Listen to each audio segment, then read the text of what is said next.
옛날 평안도 개성에 김동구라는 이름의 부자가 살고 있었답니다. 그는 많은 재산을 가지고 있었지만 자식이 없어 늘 걱정하였지요. 일가 친척도 거의 없었고 양자를 들릴 만한 인연도 없었기에 김씨 부부는 언제나 자식 없는 삶을 한탄하며 지내고 있었습니다. 어느 날 부부가 마루에 앉아 담소를 나누고 있을 때 집 밖에서 어린 거지 아이가 나타나 밥을 구걸하였지요. 아이는 꼬질꼬질한 옷차림에 온몸에 때가 가득 묻어 있었지만 그의 얼굴에서는 어딘가 모를 귀티가 흐르고 있었답니다. 김씨는 아이를 바라보며 이 아이의 얼굴에서 큰 부자가 될 운명이 느껴지는구나. 라고 생각하였지요. 그는 아이를 불러 얼굴을 더 자세히 들여다보았답니다. 아무리 보아도 그 아이는 비범한 운명을 타고난 듯 보였지요. 김씨는 아이에게 밥을 줄 테니 먼저 우물가에서 깨끗이 씻고 오라고 하였습니다. 아이는 김씨의 말을 듣고 우물가에서 얼굴과 손을 깨끗이 씻고 돌아왔습니다. 돌아온 아이의 얼굴은 세상 어느 귀한 집 아들 못지않게 빛나고 있었답니다. 김씨의 부인이 차려준 밥상을 본 아이는 마치 며칠 동안 굶은 것처럼 허겁지겁 밥을 먹기 시작하였지요. 밥 한 사발을 금세 비운 아이는 조심스럽게 고개를 들어 말하였답니다. 죄송하지만 한 그릇만 더 주실 수 있겠습니까? 김씨는 웃으며 말했어요. 허허, 이 녀석. 배가 몹시 고팠나 보구나. 여보, 밥 한 그릇 더 가져오시오. 아이는 두 번째 밥은 옆구리에 차고 다니는 고봉에 담아두었어요. 김씨는 아이가 저녁까지 먹으려는 줄 알고 준비성이 있다고 생각했지요. 그 모습을 지켜보던 김씨는 문득 말했습니다. 얘야, 내가 밥을 실컷 먹게 해줄 테니 내 양자가 되지 않겠느냐? 아이의 표정이 잠시 어두워지더니 고개를 숙이며 대답했어요. 저에겐 어머니가 계셔서 양자가 되기 어려울 것 같습니다. 내가 고봉에 담은 밥은 어머니를 위해 가져갈 것이냐? 예, 어머니께서 아프셔서 몸져 누워 계십니다. 그렇구나. 그런데 아까 밥 한 그릇을 주었을 때 어머니 것부터 챙기지 않고 내가 먼저 먹었단 말이냐? 건너 마을에 밥을 잘 주시는 어른이 또 계십니다. 저는 여기서 먹고 그곳에서 어머니께 드릴 밥을 얻어가려 했습니다. 김씨는 아이의 말에 감동했습니다. 어머니를 생각하는 마음이 기특하구나. 어머니를 모셔오면 너와 어머니가 편히 살 수 있도록 해줄 테니 내 양자가 되거라. 내가 결정을 못하겠다면 어머니께 가서 이야기하자꾸나. 너희 집으로 가자. 김씨는 함께 아이의 집으로 향하니 허름한 초가집이 눈에 들어왔어요. 문을 열고 들어가자 병약한 어머니가 힘겹게 일어나 앉아 있었어요. 어머니는 낯선 이의 방문에 당황한 듯 김씨를 바라보았습니다. 어머니, 이분이 저를 양자로 삼고 싶다고 하세요. 아이가 조심스럽게 말을 꺼내자 어머니의 눈이 커지며 놀란 표정을 지었어요.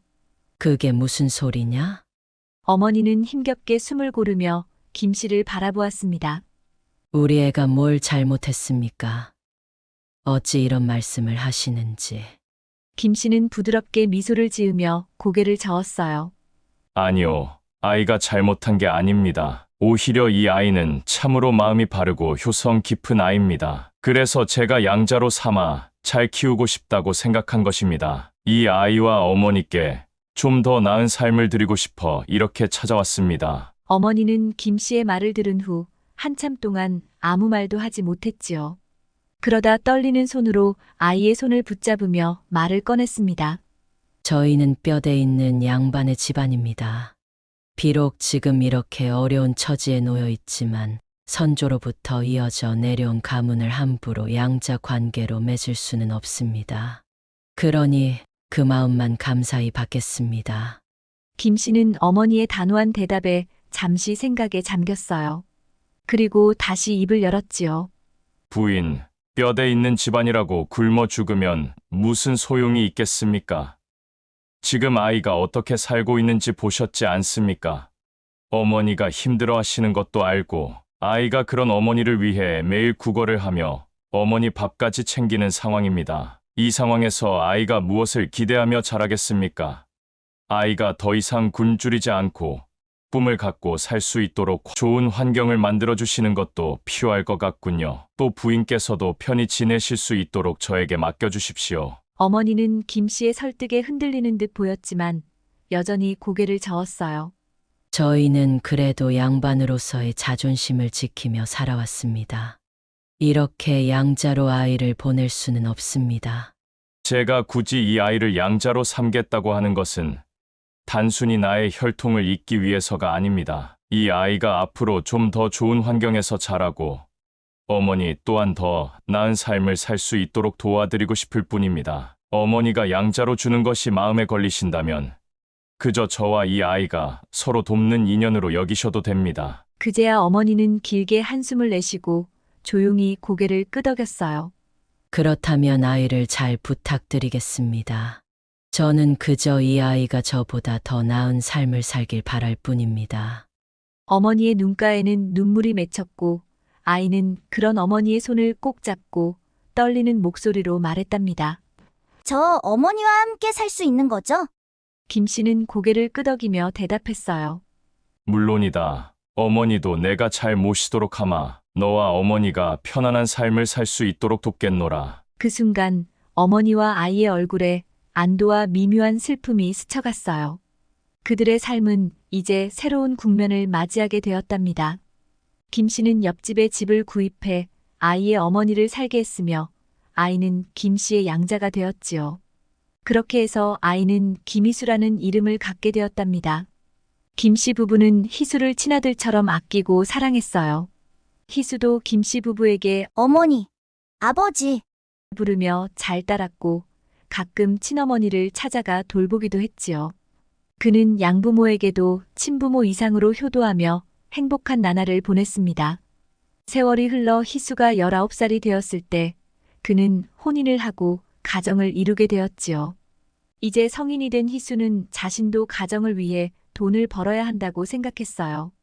그래서 어느 날 그는 양아버지 김 씨에게 말했습니다. 아버님, 저도 이제 일을 시작해 보려 합니다. 장사를 해보고 싶사오니 몇천 냥만 주십시오. 반드시 큰 돈을 벌어오겠습니다.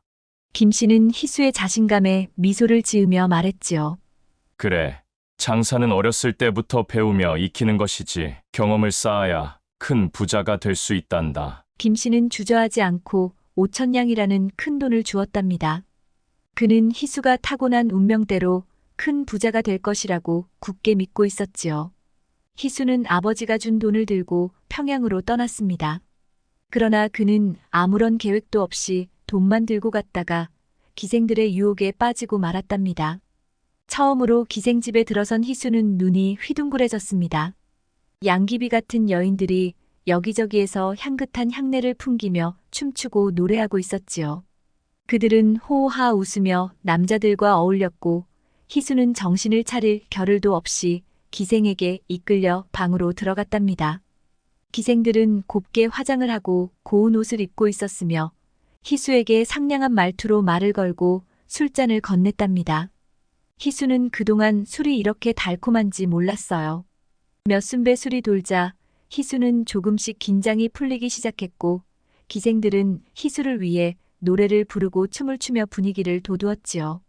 희수는 그들의 흥에 함께 빠져들었답니다. 기생들은 희수를 돈 많은 장사치로 오해하고 최대한 아양을 떨며 촌티나는 희수에게서 더 많은 돈을 끌어내려 애썼습니다. 한 기생은 희수의 귀에 대고 속삭였답니다. 서방님, 오늘 소인이 처음 느껴보실 만한 기분을 느끼게 해드릴게요. 기대하시고 술 한 잔 더 하세요. 희수는 점점 자신이 특별한 대접을 받고 있다는 착각에 빠져들었지요. 시간이 지날수록 기생들의 매력에 더욱 깊이 빠져들었답니다. 술잔이 비워질 때마다 더 비싼 술이 권해졌고 기생들은 더 많은 시간을 희수와 보내기 위해 그를 부추겼지요. 처음에는 낯설었지만 희수는 점점 더 많은 돈을 쓰며 기생들의 관심을 사는 데만 집중하게 되었지요. 하루가 가고 이틀이 가고 한 달이 지나자 희수는 기생집이 마치 자신의 집처럼 느껴졌고 큰손인 것처럼 돈을 펑펑 쓰며 기생들의 대접에 완전히 빠져들어 헤어나올 수 없게 되었지요. 희수는 기생집에 눌러앉아 기둥서방 노릇까지 하게 되었답니다. 서방님 미양이는 이쁜 놀이개가 갖고 싶은데 어쩌지요? 서방님이 사주시는 놀이개를 달고 사뿐사뿐 서방님께 가고 싶사옵니다. 그깟 놀이개가 대수냐 비단 옷도 두어 벌 맞추거라 얼마면 되느냐? 역시 우리 서방님은 통도 크시어요. 밤에만 큰 것이 아니고 낮에도 이렇게 크시니 미양이는 서방님밖에 없사옵니다. 기생의 간드러진 목소리에 희수는 대답했어요. 옛다. 열량이다. 갖고 싶은 거 다 사오너라.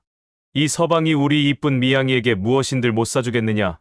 내 모든 것을 주어도 아깝지 않구나.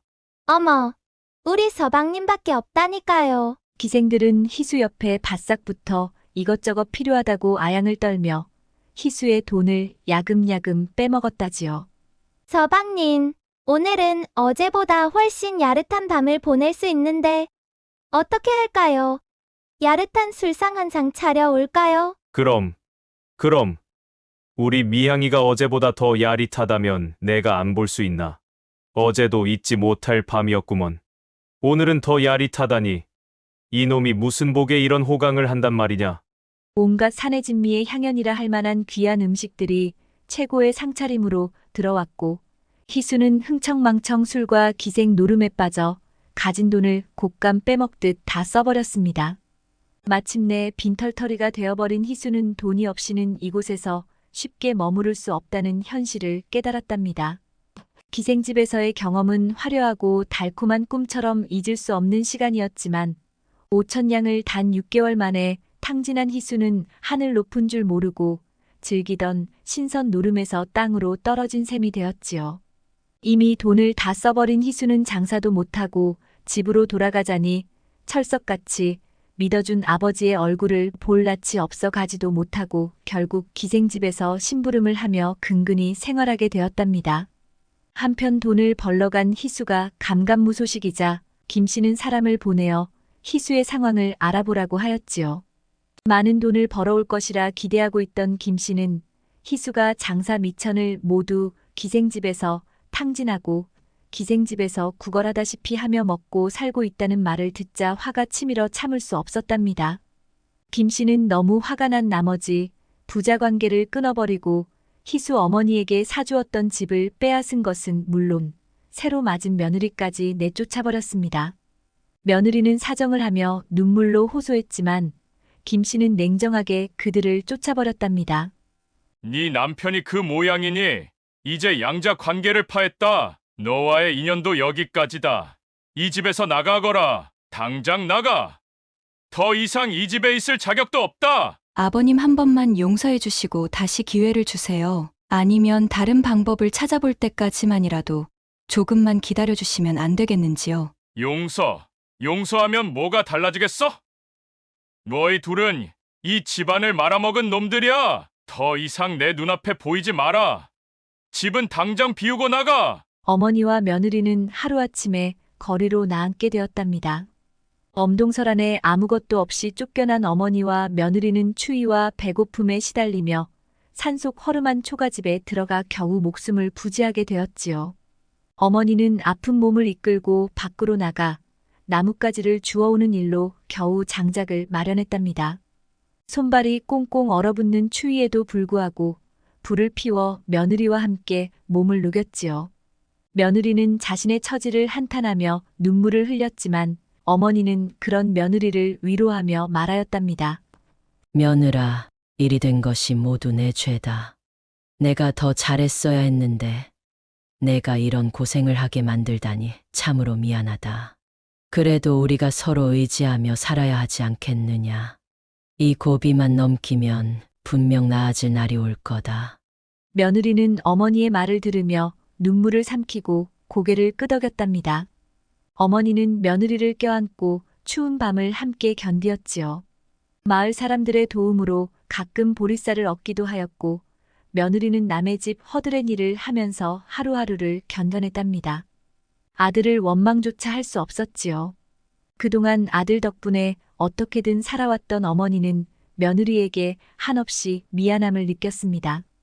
한편 희수는 가지고 온 돈을 기생에게 다 써버리고도 기생집에서 심부름을 하며 하루하루를 연명하는 자신의 처지가 한심하게 느껴졌지요. 집으로 돌아가고 싶어도 이제는 돌아갈 면목도 없었답니다. 아버지와 가족들의 얼굴이 떠오를 때마다 가슴이 무겁게 내려앉았습니다. 그렇게 멍하니 하늘만 바라보고 서 있던 희수는 갑자기 하늘이 잿빛으로 물들더니 이내 천둥 소리와 함께 굵은 빗줄기가 쏟아져 내리는 것을 보고 서 있었지요. 이런, 하늘마저 나를 돕지 않으려 하는가?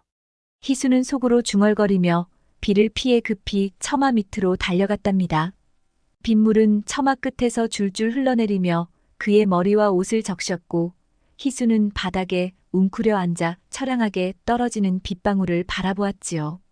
비가 퍼붓는 소리가 세상을 뒤덮었고 희수의 마음속에는 더 깊은 절망의 먹구름이 드리워졌답니다. 그런데 문득 그의 발밑에서 무언가 반짝이는 것이 눈에 들어왔지요. 희수는 처음에는 자신의 눈을 의심했답니다. 설마 저게 뭐지? 가만히 보니 그것은 작은 금가루였지요. 희수는 깜짝 놀라며 금가루를 손에 쥐어보았습니다. 차가운 빗방울 속에서도 금가루는 뚜렷하게 반짝이고 있었답니다. 희수의 심장은 두근거리기 시작했지요. 이게 어떻게 된 일이지? 희수는 서둘러 금가루가 흘러나오는 곳을 살펴보기 시작했습니다. 그가 자세히 살펴보니 금가루는 바로 기생집 마루 밑에 작은 섬돌 사이에서 흘러나오고 있었지요. 희수는 눈을 크게 뜨고 섬돌을 자세히 살펴보았습니다. 그곳엔 작은 구멍들이 있었고 그 구멍들에서 금가루가 조금씩 흘러나오고 있었답니다. 그 순간 희수는 심장이 멎는 것만 같았지요. 이건 금맥이야. 이곳에 금이 숨겨져 있었던 거야. 희수는 숨을 고르며 주변을 두리번거렸답니다. 아직은 아무도 이 사실을 눈치채지 못한 듯 보였지요. 그는 자신의 옷자락으로 금가루를 조심스레 모아 감추었습니다. 떨리는 손으로 다시 구멍을 살펴보니 금가루는 계속해서 흘러나오고 있었답니다. 우선 금이 나오는 구멍을 천으로 막아놓고 흘러나온 금을 모조리 주운 다음 머릿속으로 생각을 굴리기 시작했지요. 이 기회를 놓쳐서는 안 돼. 아무도 모르게 금을 챙길 수 있다면 나도 다시 일어설 수 있어. 그리고 이 섬돌을 가지고 갈 방법을 계획하였습니다. 그리고 기생들에게 말하였답니다. 내가 이곳에서 자네들을 위해 쓴 돈이 5,000냥이네. 그런데 지금 내게는 한 푼도 남아있지 않네. 그래서 창피를 무릅쓰고 당분간 여기서 머물러 있었던 것일세. 그러나 더 이상 여기에 머물 수는 없지 않은가? 이제 나는 떠날 것이네. 아무 말 없이 떠날 수도 있지만 그동안 같이 지낸 정을 생각하면 이별의 말 한마디는 하고 떠나야 하지 않겠나? 부디 잘 사시게. 희수의 말이 다소 뜻밖이었지만 그들의 표정은 차분했어요. 한 기생이 희수에게 조용히 대답했습니다. 그렇게 말씀하시니 오히려 제가 미안하네요. 떠나신다니 말리지는 않겠어요. 자, 얼마 안 되지만 여비에 보태 쓰세요. 그녀는 희수에게 작지만 꽉 쥔 돈을 내밀었어요. 희수는 잠시 망설였지만 결국 그 돈을 거절하며 말했지요. 성의는 고맙지만 사양하겠네. 나는 돈보다 다른 것을 선물로 받고 싶은데. 기생은 고개를 갸웃하며 물었지요. 그게 무엇인데요? 희수는 방 안을 천천히 둘러보다가 창밖을 가리켰습니다. 저 밖에 있는 섬돌이네.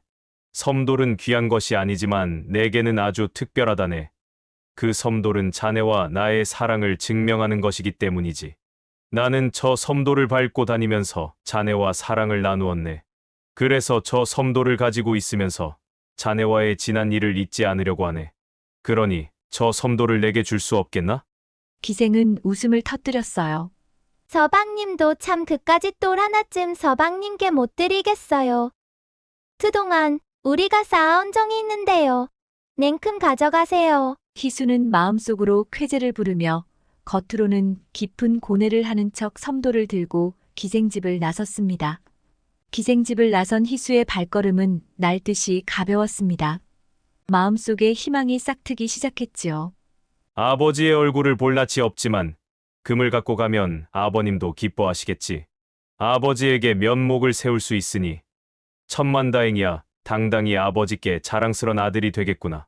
생각을 하며 희수는 금가루가 숨어 있는 섬도를 단단히 챙기고 개성으로 향했습니다. 그곳에는 그가 잘못한 인생의 전반부를 바로잡을 기회와 다시금 가족의 일원으로 받아들여질 희망이 함께 있었습니다. 개성의 입구에 들어서자 마침 장사꾼들이 장사를 마치고 돌아오는 사람들을 위한 큰 잔치가 벌어지고 있었지요. 장터는 사람들로 가득 찼고 곳곳에서 웃음소리와 축배소리가 울려 퍼졌습니다. 한쪽에서는 무용수들이 화려한 춤사위를 선보였고 다른 쪽에서는 악사들이 북과 장구를 치며 흥을 돋우고 있었습니다. 그러나 그 속에서 희수는 조용히 자리를 잡고 앉아 있을 뿐 잔치의 분위기에 섞일 수가 없었지요. 잔치에 모인 장사꾼들은 한결같이 이번 장사를 통해 얻은 이익을 자랑하며 목소리를 높였습니다. 성공의 향기로 가득한 그들의 대화 속에서 희수는 자신이 어딘가 어울리지 않는 존재라는 느낌에 사로잡혔습니다. 그는 그저 그들의 이야기를 조용히 듣고 있을 뿐 아무 말도 하지 않았지요. 고개를 숙이고 있던 그는 문득 잔치에 참석한 사람들 중에서 익숙한 얼굴을 발견했습니다. 바로 그의 양아버지 김동구였습니다. 김 씨는 다른 사람들과 웃으며 즐겁게 이야기를 나누고 있었으나 희수와 눈이 마주치는 순간 그의 표정은 싸늘해졌습니다. 김 씨는 희수를 마치 한 번도 본 적이 없는 사람처럼 차갑게 외면하였지요. 희수는 그 순간 마음이 철렁 내려앉았습니다. 아버지의 냉담한 태도는 그에게 말로 할 수 없는 상처가 되었지만 그는 그저 한숨을 쉬며 자리를 떠날 수밖에 없었지요. 고개를 숙인 채 희수는 천천히 그 자리를 벗어나 개성의 골목길을 헤매기 시작했습니다. 날이 저물고 찬바람이 그의 얼굴을 스치며 주변이 점점 어두워지고 있었고 희수는 어머니와 아내가 어디에 있을지 걱정하며 찾아다니기 시작했습니다. 그러던 중 멀리서 무거운 나무짐을 이고 오는 두 여인의 모습이 눈에 들어왔습니다. 그들의 옷은 누더기였고 얼굴에는 지친 기색이 가득했지요. 희수의 가슴이 요동쳤습니다. 그들은 다름 아닌 그의 친어머니와 아내였습니다. 희수는 그들을 보자마자 달려가 두 사람을 부둥켜 안았습니다. 어머니와 아내는 처음에는 그를 알아보지 못했지만 이내 희수임을 깨닫고 뜨거운 눈물을 흘리며 부둥켜 안았답니다. 세 사람은 서로를 꼭 껴안고 한참 동안 눈물로 지난 세월의 고통을 씻어냈지요. 다음 날 희수는 양아버지와의 관계를 회복하기 위해 결단을 내렸습니다. 그는 작은 천에 약간의 금가루를 넣고 아내에게 주며 말하였답니다. 이 금가루를 가지고 아버지께 가서 전해드리시오. 내가 드릴 말씀이 있다고 꼭 전해주시오. 아내는 금가루가 담긴 천을 들고 김 씨를 찾아갔답니다. 아버님 그동안 무탈하셨습니까? 아니, 내가 아직도 내 시아버지더냐? 양자 파기한 지가 언제인데 아직도 이 집에서 할 일이 남았더냐? 김 씨는 며느리가 밥이라도 얻으러 온 줄 알고 쌀쌀맞게 구박을 하였답니다. 그 소리를 들은 며느리는 희수가 준 천 조각을 김 씨에게 내밀었지요. 김 씨는 처음에는 귀찮다는 듯 고개를 돌렸지만 천을 받아 열어보고 금가루를 보는 순간 그의 눈이 휘둥그레졌지요. 그리곤 희수 아내가 건네준 편지를 천천히 읽기 시작한 김 씨의 표정은 점점 더 놀라움으로 변해갔지요. 아버님, 저는 지난 몇 달 동안 금을 얻었습니다. 지금 보내드리는 금가루만으로도 아버님께서 주신 5,000냥의 값어치는 충분히 할 것입니다. 하지만 제가 가지고 있는 금에 비하면 이 금가루는 먼지에 불과합니다. 김 씨는 손에 든 금가루의 무게를 느끼며 그 양을 가늠해 보았습니다. 7,000냥에 해당할 만큼 엄청난 금이었지요. 그의 마음은 점점 조급해졌습니다. 그토록 큰 실망을 안겨줬던 아들이었지만 이 순간만큼은 다시 그를 품고 싶었답니다. 김 씨는 곧장 며느리에게 말했지요. 희수를 당장 데려오라. 아니, 내가 직접 만나봐야겠구나. 며느리는 김 씨의 다급한 표정을 보고 이제 모든 것이 변할 것 같은 희망을 품게 되었습니다. 다시 김 씨 집안의 며느리가 될 것 같았지요. 어서 내 아들을 데리고 오너라. 아니, 내가 직접 가마를 타고 나가야겠구나. 김 씨는 주저하지 않고 가마에 올라타고 성 밖으로 나갔답니다. 그의 눈은 애타게 희수를 찾고 있었고 멀리서 희수의 모습이 보이자 가마를 멈추고 뛰어내리듯 달려갔어요. 희수야, 김씨는 숨이 찰 정도로 달려와 희수를 불렀습니다. 희수는 양아버지의 얼굴에 처음으로 따뜻한 미소가 가득한 것을 보고 고개를 숙였지요. 아버지, 희수는 가슴 깊은 곳에서부터 우러나오는 목소리로 조심스럽게 인사했어요. 김씨는 숨을 고르며 물었습니다. 아들아 개성에 왔으면 아버지를 찾아왔어야지. 어디서 있다가 이렇게 소식을 전하느냐? 김씨는 희수를 처음 본 사람처럼 반갑게 맞아주었답니다. 그래도 희수는 이렇게 반겨주는 아버지가 반가웠지요. 너는 그 많은 금을 어디에서 얻었단 말이냐? 희수는 미소를 지으며 대답했지요. 아버지, 이것은 금가루에 불과합니다. 진짜 금맥은 따로 있습니다. 김씨의 눈이 커지며 희수를 바라보았어요.